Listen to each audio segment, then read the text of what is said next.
गुप्त नवरात्रि की नवमी तिथि को निरंजनी अखाड़ा के आचार्य महामंडलेश्वर स्वामी कैलाशानंद गिरी महाराज के साथ अखिल भारतीय अखाड़ा परिषद के अध्यक्ष श्री महंत रविंद्र पुरी महाराज और अखिल भारतीय अखाड़ा परिषद के महामंत्री श्री महंत हरिगिरी महाराज और अनेक साधु संतों ने हरिद्वार की अधिष्ठात्री देवी माया देवी मंदिर में पूजा अर्चना की और संतों ने माया देवी की पूजा अर्चना करने के साथ ही हवन यज्ञ भी किया।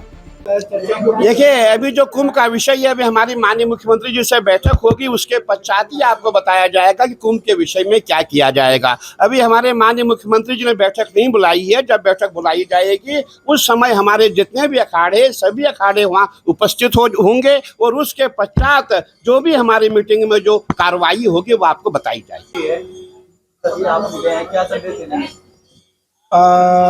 महादेव, आज गुप्त नवरात्रि का पावन पर्व है और नवमी तिथि है। गुप्त नवरात्रि की नवमी तिथि है और आज सिद्धदात्री का दिन है, माया देवी का दिन है। और माया देवी के पावन प्रांगण में, माया देवी के चरणों में अखिल भारतीय अखाड़ा परिषद के राष्ट्रीय अध्यक्ष पूज्य श्री महंत रविंद्र पुरी जी महाराज, मनसा देवी ट्रस्ट के अध्यक्ष, हमारे अखिल भारतीय अखाड़ा परिषद के राष्ट्रीय महामंत्री, अंतर्राष्ट्रीय संरक्षक जूना अखाड़ा पूज्य श्री महंत हरिगिरी जी महाराज, जूना अखाड़ा के अंतर्राष्ट्रीय सभापति पूज्य श्री महंत प्रेमगिरी जी महाराज, महामंडलेश्वर पूज्य स्वामी ललितानंद गिरी जी महाराज, महामंत्री अखिल भारतीय अखाड़ा परिषद के साथ में महामंत्री जूना अखाड़ा पूज्य महेशपुरी जी महाराज, सभी साधु संतों के बीच आज हमने माया देवी भगवती का पूजन किया। और पूजन का एक उद्देश्य मात्र था उत्तराखंड का कल्याण। उत्तराखंड में किसी प्रकार की कोई आपदा ना आए। हमारे यशस्वी मुख्यमंत्री पुष्कर सिंह धामी जी चिरायु हो, दीर्घजीवी हो और उत्तराखंड को और सशक्त बनाने के लिए केंद्र सरकार से अच्छी और संधि रखें और प्रधानमंत्री जी का पूरा ध्यान उत्तराखंड पर रहे। उत्तराखंड में दैविक और भौतिक तीन प्रकार के जो ताप आते हैं, क्योंकि यहाँ कभी दैवीय आपदा है, कभी भौतिक आपदा है, कभी दैहिक आपदा है, तो उन आपदाओं से निपटने के लिए सरकार की पूर्ण सहायता भारत सरकार करे, उसको लेकर के भी पूज्य हरिगिरी जी महाराज, रविंद्रपुरी जी महाराज, प्रेमगिरी जी महाराज, ललितानंद गिरी जी महाराज, महेशपुरी जी, हम स्वयं हमने भगवती का अर्चन किया और माँ से प्रार्थना किया। और आज पूज्य श्री महंत हरिगिरी जी महाराज ने एक बात और कही कि हम बरसात के तुरंत बाद आदि कैलाश जाएंगे, आदि कैलाश जाएंगे अपने संतों की टोलियों के साथ, और आदि कैलाश में जाकर के हम उत्तराखंड के मंगलमय कामना के लिए पूजन, हवन, यज्ञ, अभिषेक करेंगे, ओम पर्वत का दर्शन करेंगे। कावड़ मेला भी है, तो हम कावड़ मेले को कुंभ 2027 की एक तरह से ट्रायल मान सकते हैं कि दिव्य भव्य हो, जैसा कुंभ आप चाह रहे हैं दिव्य भव्य हो।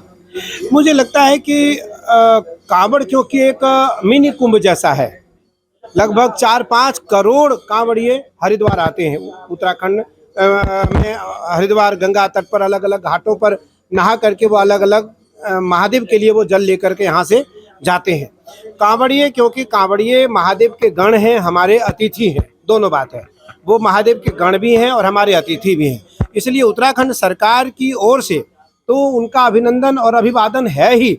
पूज्य सभी महंतों की ओर से, श्री महंतों की ओर से, आचार्यों की ओर से भी कांवड़ियों का हार्दिक अभिनंदन, वंदन और हरिद्वार में उनका स्वागत है। यथोचित सत्कार करने के लिए हम अन्न क्षेत्र इत्यादि की व्यवस्था भी बड़ी कर रहे हैं, जहां उनको किसी प्रकार की कोई संकट ना आए।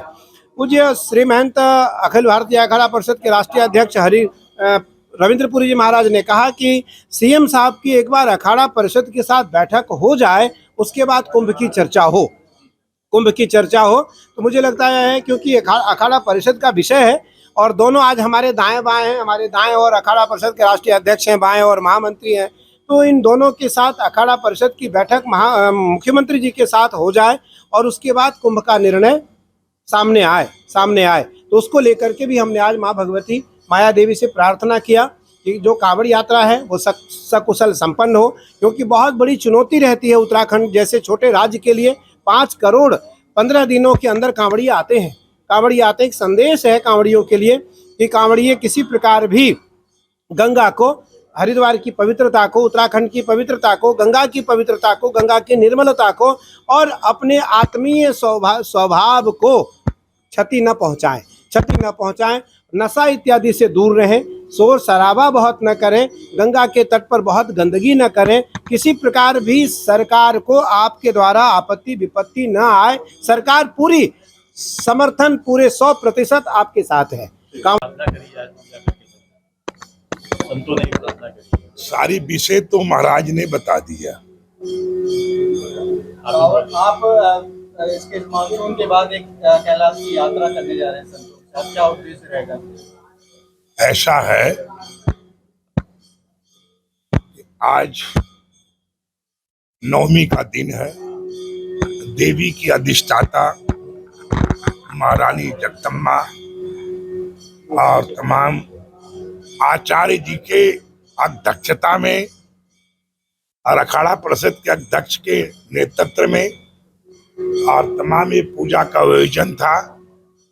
और तमाम मेरी मतलब जो है अंतर्राष्ट्रीय अध्यक्ष प्रेमगिरी जी महाराज, महामंत्री महेशपुरी जी महाराज, अनेक प्रकार का जो 10 नामी पदाधिकारी हैं, उनसे मेरा मतलब ये था भगवती जगदम्बा जो है विशेष रूप से होता है कि आज के दिन कुछ न कुछ वरदान मांगना पड़ता है।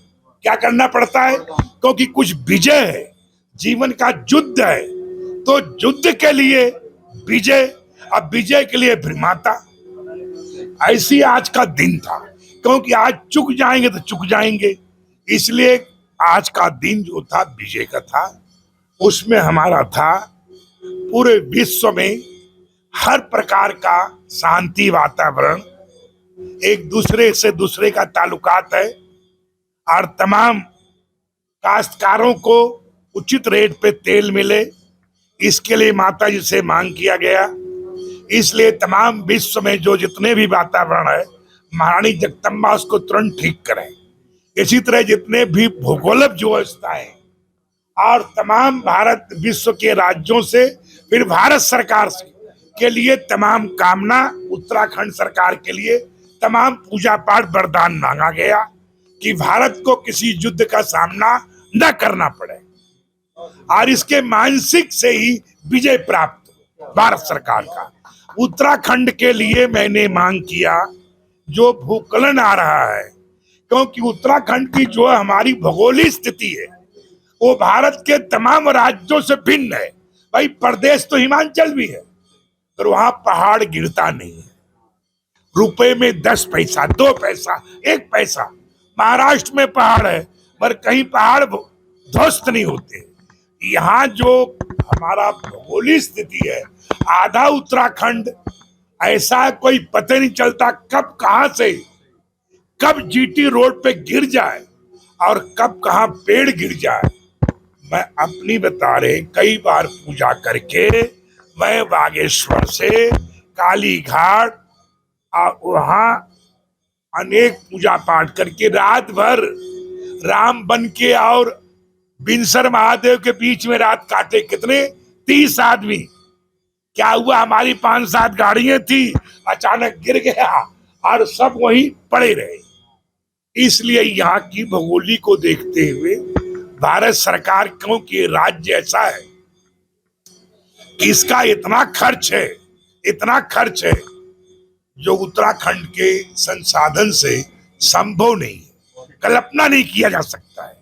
इसलिए यहाँ के संसाधन को ध्यान में रखते हुए अनेक प्रकार की देवी से प्रार्थना किया गया कि भारत सरकार नरेंद्र, क्योंकि अभी जो नरेंद्र भाई हैं ये ऐसे भाई हैं कि उत्तराखंड में भौगोलिक स्थिति से वो बहुत ज्यादा अवगत है, क्योंकि लंबा समय तक उत्तराखंड में उनका जीवन यापन हुआ है और देवी देवताओं से कहीं हमसे भी अधिक वरदान लेने में कामयाब रहे। कहने का अर्थ है, मेरे जैसे वो भी रामकिशन मिशन वगैरह में और तमाम जगह व्यवस्थाएं थी और वो कहीं न कहीं देवी देवताओं से वरदान लेने में अच्छे कुशल पूजन पाठ है।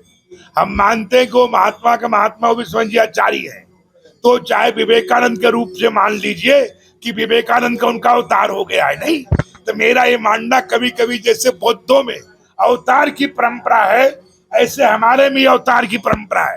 क्योंकि नारायण किसी न किसी रूप में आते जाते रहते हैं। तो इस तरह नारायण नरेंद्र भाई को होते हुए और उत्तराखंड के मुख्यमंत्री के होने पे ऐसी कल्पना किया जा सकता है, ऐसे इच्छाएं रखी जा सकती है, क्योंकि ये कुछ भी कर सकते हैं उत्तराखंड के लिए। इनसे आशा है, क्योंकि इन्हें भी उत्तराखंड, उत्तर प्रदेश चाहिए, किसी कीमत पे चाहिए, क्योंकि इनके श्रद्धा का केंद्र है, इनकी आस्था का केंद्र है और इनके वरदान की जगह है। इसलिए माया देवी का हम लोग सिर्फ उद्देश्य था, चाहे ट्रैवल वाले का नुकसान हो या धर्मशाले वालों को नुकसान हो या उत्तराखंड सरकार का नुकसान हो या किसी और का नुकसान हो, आपदा कोष से भारत सरकार को और राज्यों से 100 गुना बढ़ा के देना चाहिए, ये हमारी मांग है। आइए सबके लिए हमारा कर्तव्य होता है प्रथमम भगवान गणेश का, जैसे गुरु जी ने आदेश किया, आचार्य जी, ऐसे मैं कल्पना करता हूं कि गणेश चौथ के पहले हम लोग गणेश चौथ को पूजन पाठ का परंपरा है कि भगवान गणेश का जन्म कहाँ हुआ? कैलाश में। कैलाश में जन्म हुआ है, मगर किसी का हम लोग आदि कैलाश तो जा सकते हैं, तो वो पहाड़ जो लगता हुआ है, जो उसी पहाड़ का कुछ हिस्सा भारत में है और कुछ हिस्सा चीन में, इसलिए उसको आदि कैलाश में, जहां से नरेंद्र भाई प्रधानमंत्री जी ने आदि कैलाश का पूजन पाठ आरती किया, वही मैं चाहता हूं कि गौरी गणेश का हम लोग आवाहन करेंगे, आप पूजन करेंगे और महादेव से याचना करेंगे कि उत्तराखंड में हर प्रकार के सभी आपदाओं से